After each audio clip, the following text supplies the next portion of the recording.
வணக்கம். இன்னைக்கு சமூகத்தில் ஒரு முக்கிய பிரச்சனையாக இருக்கிறது என்னன்னா, இளைஞர்களுக்கு திருமணத்திற்கு பெண் கிடைக்கல அப்படிங்கிறது தான் ஒரு முக்கிய பிரச்சனையாக இருக்குது.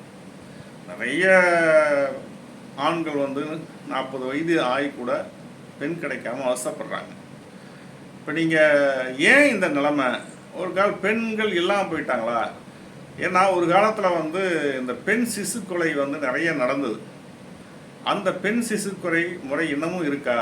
அதனால் ஒரு பெண்களை ஒரு தலைமுறையே அழிச்சிட்டாங்களா அப்படின்லாம் நீங்கள் யோசிச்சிங்கன்னா, சமீபத்தில் தமிழ்நாடு வாக்காளர் பட்டியல் வெளியிட்டிருந்தாங்க.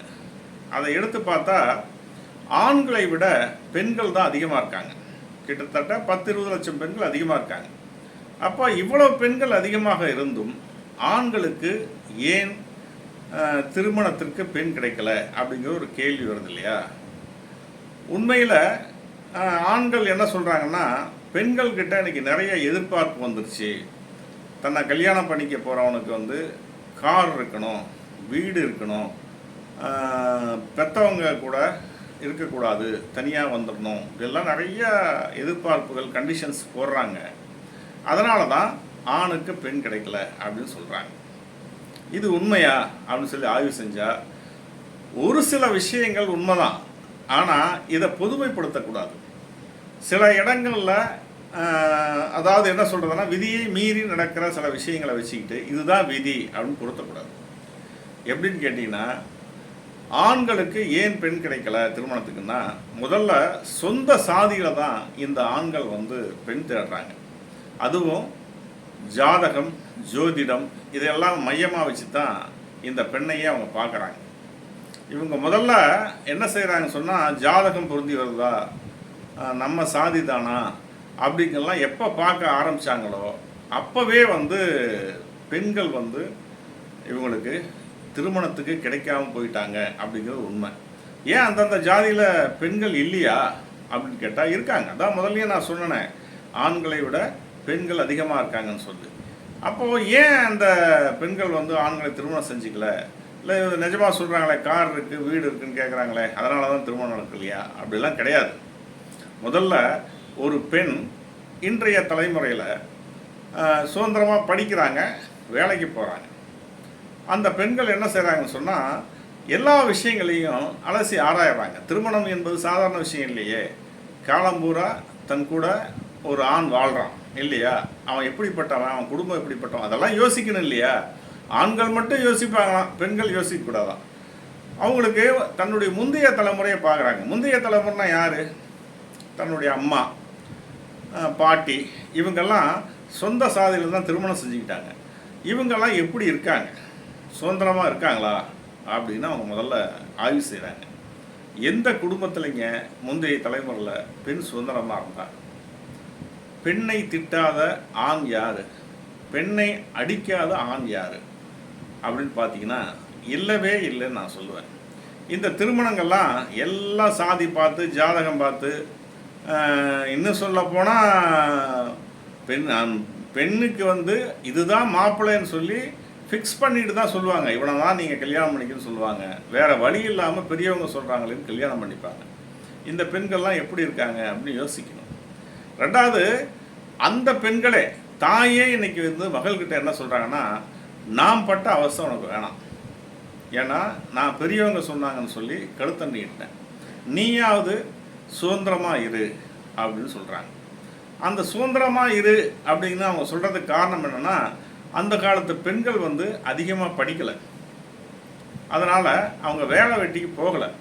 ஆனால் இந்த காலத்தில் அப்படி இல்லையே, நிறைய பெண்கள் படிக்கிறாங்க, வேலைக்கு போகிறாங்க. அதாவது சமீபத்தில் ஒரு சேனல்லேருந்து என்னை பேட்டி காண்றதுக்கு ஒரு பெண் வந்தது. அந்த பெண் ரொம்ப சின்ன வயசு பொண்ணு. என்னை பேட்டி எடுத்தப்போ நான் விசாரித்தேன், எந்த ஊருமா நீங்கள் அப்படின்னு கேட்டேன். ஏதோ திண்டுக்கல் பக்கத்தில் ஒரு ஊர் சொன்னாங்க. இங்கே அப்பா அம்மாலாம் இங்கே தான் இருக்காங்களா அப்படின்னு கேட்டால், இல்லைங்க, நான் ஜர்னலிசம் படிச்சிருக்கேன், இந்த டிவி சேனலில் வேலை கிடைச்சது, நான் இங்கே இருக்கேன். சரி, எங்கே இருக்கீங்க? ஒரு ஹாஸ்டலில் தங்கியிருக்கேன், 6000 ரூபா மாதம், 3 வேளையும் சாப்பாடு கொடுத்துருவாங்க. என்ன சம்பளமாக உங்களுக்கு? 35,000 ரூபா. அப்போ இந்த பெண் இருக்காங்கல்ல, இவங்க என்ன மாதிரி முடிவெடுப்பாங்கன்னு நீங்கள் நினைக்கிறீங்க? தான் விருப்பப்பட்ட தனது குணநலனுக்கு ஒத்துப்போன ஆனதான திருமணம் செஞ்சுக்குவான். அந்த பொண்ணு எப்படி தன் சொந்த ஜாதியிலேயே தான் திருமணம் பண்ணிக்கும், சொந்த ஜாதியில் பண்ணிக்காதுன்னு நான் சொல்ல வரல. ஆனால் சொந்த ஜாதியில் தன்னுடைய குணநலனுக்கு ஒத்துப்போனால் ஆண் இருந்தால் தான் அந்த பொண்ணு திருமணம் செஞ்சுக்குவா, இல்லைன்னா எப்படி திருமணம் செஞ்சுக்குவா? இதைத்தான் வெளிப்படையாக இந்த பேசாத ஆண்கள் என்ன செய்கிறாங்கன்னா, பெண்களுக்கு எதிர்பார்ப்பு அதிகமாகி போச்சு. பெண்களுடைய எதிர்பார்ப்பே வேற, ஆனால் இவங்க சொல்கிற எதிர்பார்ப்பு வேற. பெண்களுடைய எதிர்பார்ப்பு என்ன? தன் அம்மா மாதிரியோ பாட்டி மாதிரியோ குடும்ப அடிமையாக நாம் இருக்கக்கூடாது, சுதந்திரமாக யோசிக்கணும் அப்படின்னு நினைக்கிறது தான் பெண்ணுடைய எதிர்பார்ப்பு. அதுக்கு இடம் கொடுக்குற ஆணை தான் திருமணம் செஞ்சுக்கணும்னு நினைக்கிறது எதிர்பார்ப்பு. இப்படி ஒரு எதிர்பார்ப்பு பெண்கள்கிட்ட இருக்குது. தாங்கள் பெண்களை அடிமையாகத்தான் இன்னமும் வச்சிருக்கிறோம் அப்படின்னு வெளிப்படையாக ஒத்துக்காத ஆண்கள் தான் பெண்களுக்கு கார் பங்களான்னு காசு மேலே ஆசை வந்துருச்சு, அதனால தான் இவங்க சொந்த ஜாதியில் திருமணம் செஞ்சுக்க மாட்டேன்றாங்க, சாதி மாதிரி காதலிச்சு கல்யாணம் பண்ணிக்கிறாங்க அப்படின்லாம் சொல்கிறாங்க. இது உண்மையே அல்ல. இந்த உண்மையை சொல்கிறதுக்கு தான் இந்த காணொலியை. பெண்கள் எல்லா இடத்துலையும் இப்போ பொருளாதாரத்தில் கொஞ்சம், அதாவது படிக்கிறதுல வேலைக்கு போகிறதுல அதில் கொஞ்சம் மேம்பட்டு இருக்கிறதுனால சுதந்திரமாக சிந்திக்கிறாங்க. ஏன்னா பொருளாதார விடுதலைங்கிறது ரொம்ப முக்கியம். பெண் அடிமைத்தனமே எப்போ ஏற்பட்டது அப்படின்னா, தனி சொத்துரிமை. ஆண்கள் தனக்கான சொத்துக்களை தனக்கு பிறந்த குழந்தைகள் அனுபவிக்கணும், வேற யாரும் அனுபவிக்கக்கூடாது அப்படிங்கிறதுனால தான் பெண்ணை ஒருவனுக்கு ஒருத்தி, சாதி, ஜாதகம் அப்படியெல்லாம் சொல்லி அடிமைப்படுத்தி வச்சாங்க. அப்போது பெண்களுக்கு இருக்கக்கூடிய அந்த சுதந்திரம் இருக்குது பார்த்தீங்களா, அந்த சுதந்திரம் மறுக்கப்பட்டது. அந்த பொருளாதார சுதந்திரம் கிடைக்கும்போது பெண்ணுக்கான வாழ்க்கை சுதந்திரம் கிடைக்கும் அப்படிங்கிறது 100% உண்மை. ஒரு உண்மையை சொல்கிறேன். நான் இருக்கிற சினிமாவில் முன்னெல்லாம் பெண்கள் நடிக்க வருவாங்க, ஜூனியர் ஆர்டிஸ்டாகவும் வருவாங்க, அதில் ஹீரோயினாக மாறினவங்களும் இருக்காங்க. ஆனால் இன்றைக்கி உதவி இயக்குனர்களாக ஏகப்பட்ட பெண்கள் இருக்காங்க. அவங்களுக்குள்ள ஒரு சங்கமே வச்சுருக்காங்க. இது பெரிய ஆச்சரியம். ஏன்னா உதவி இயக்குனர்களெல்லாம் பெண்கள் வேலை செய்கிறது, ஏன்னா அது ஒரு கடுமையான வேலை. உதவி இயக்குனர் வேலை இருக்குது, அது சினிமாவில் ரொம்ப கஷ்டம்.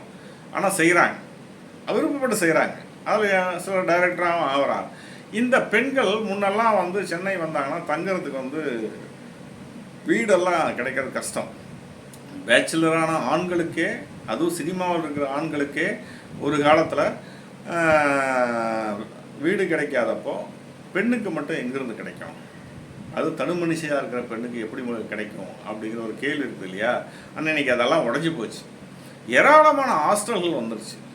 பெரும்பாலும் ஹாஸ்டல்களில் 5000க்குள்ளே இருக்கிற ஹாஸ்டல்கள் நிறையா இருக்குது. 4500 ரூபாய் கொடுத்துட்டிங்கன்னா உங்களுக்கு 3 வேளை சாப்பாடும் கொடுத்துட்றாங்க. நீங்கள் காலையில் சாப்பிட்டுட்டு மதிய சாப்பாடை கட்டிட்டு போயிடலாம். அவங்களுக்கு குறைந்தபட்சம் ஒரு 15,000 20,000 கூட, அதிக படிக்காத பெண்ணு கூட ஒரு 15,000 20,000 கண்டிப்பாக கிடைக்குது.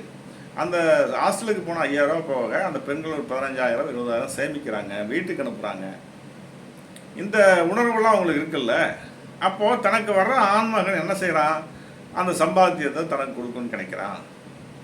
அவன் தான் குடும்பத்தை பிரிஞ்சு அதெல்லாம் தப்பு கிடையாது. குடும்பத்தை பிரிஞ்சு போகணும் அப்படிங்கிறதெல்லாம் தப்பு கிடையாது. ஆனால் அது தனக்கு வரக்கூடிய மனைவிக்கு ஒத்துப்படுறதா இருக்கணும். இல்லைன்னா என்ன செய்வாங்க? அவங்க தனி கொடுத்துன போகணும் தான் நினைப்பாங்க. மாமனாரை பட்டிமன்றங்கள்லாம் கூட பேசுகிறாங்க. மாமனார் மாமியாரை துரத்தி விட்டுறாங்க, முதியோர் இல்லத்துக்கு போக வேண்டிய நிலைமை வருது அப்படின்னு. நீங்கள் நன்கு வளர்ந்த அமெரிக்கா போன்ற நாடுகள்லேயே முதியோர் இல்லங்கள் ஏராளமாக இருக்குது. அது ஏன் இருக்குது அப்படின்னு கேட்டிங்கன்னா, பொருளாதார விடுதலை என்பது சேர்த்தே சில விஷயங்களை கொண்டு வர்றது, எல்லாத்தையும் காசு பண உறவுகளாக பார்க்குது அப்படின்னு கார்ல் மார்க்ஸ் சொல்வார். அது இருக்கட்டும்.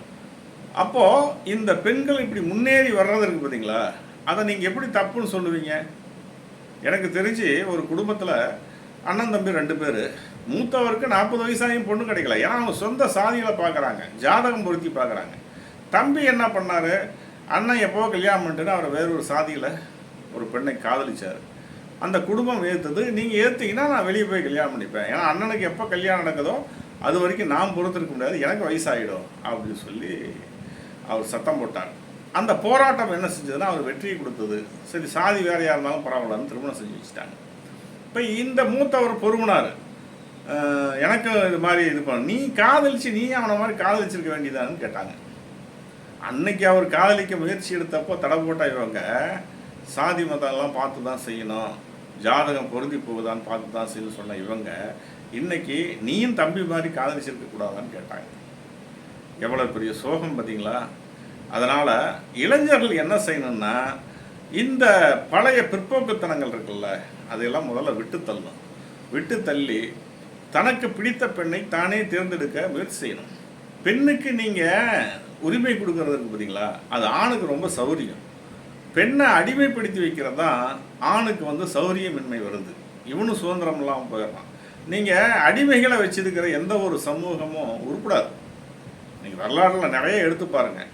அதனால் மனிதர்கள் கூட சம உரிமை இருக்கிற சமூகம் தான் நல்ல சமூகமாக இருந்திருக்கு. அதனால் பெண்ணை நீங்கள் மதித்து அவங்களுக்கு வந்து சாதி மதம் பார்க்காம அவங்க உணர்வுகளை புரிஞ்சு நடந்துக்கிட்டிங்கன்னா கல்யாணத்துக்கு கண்டிப்பாக பெண் கிடைக்கும். அதை விட்டுட்டு எங்கள் பெரியவங்க அதை சொல்கிறாங்க, சாதி பார்க்கணும், அது பார்க்கணும். ஒரு பெரிய கொலைகாரன், ஒரு சின்ன ஒரு விஷயத்த சொல்கிறேன். இப்போ சமீபத்தில் நடந்தது. ஒரு பெரிய கொலைகாரன் தான் சாதியை சேர்ந்த பொண்ணை வேறொரு சாதியை சேர்ந்த பையனை விரும்பிட்டாங்கிறதுக்காகவே கொண்டுட்டான்.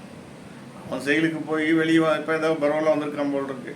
உடனே வந்து அவனுக்கு வந்து மாவீரன் பட்டம் கொடுத்து அவனை வந்து வரவேற்கிறாங்க. எனக்கு தெரிஞ்சு அந்த சாதியில் தான் ஆண்களுக்கு கல்யாணத்துக்கு பொண்ணு கிடைக்கல. நீங்கள் சாதி வெறி, இது எதுக்காக சொல்கிறேன்னு சொன்னால், அந்த சாதியை சேர்ந்த இளைஞர்களை புண்படுத்தணுங்கிற நோக்கத்தில் இல்லை. எதுக்காக சொல்கிறேன்னு சொன்னால், நீங்கள் வந்து சாதி வெறி அதிகமாக இருக்கிற எந்த ஜாதியை மட்டும் எடுத்து பாருங்கள், அங்கே தான் கல்யாணத்துக்கு பொண்ணு கிடைக்கல. அதனால் உங்களுக்கு வந்து கல்யாணத்துக்கு ஈஸியாக பெண் கிடைக்குன்னா முதல்ல இந்த பிற்போக்குத்தனங்களை விட்டுவிடுங்க. சாதியை வந்து நீங்கள் விட்டுடுங்க. பெண்களை மதிக்க கற்றுக்குங்க. தாராளமாக உங்களுக்கு கல்யாணத்துக்கு பெண் கிடைக்கும். நன்றி, வணக்கம்.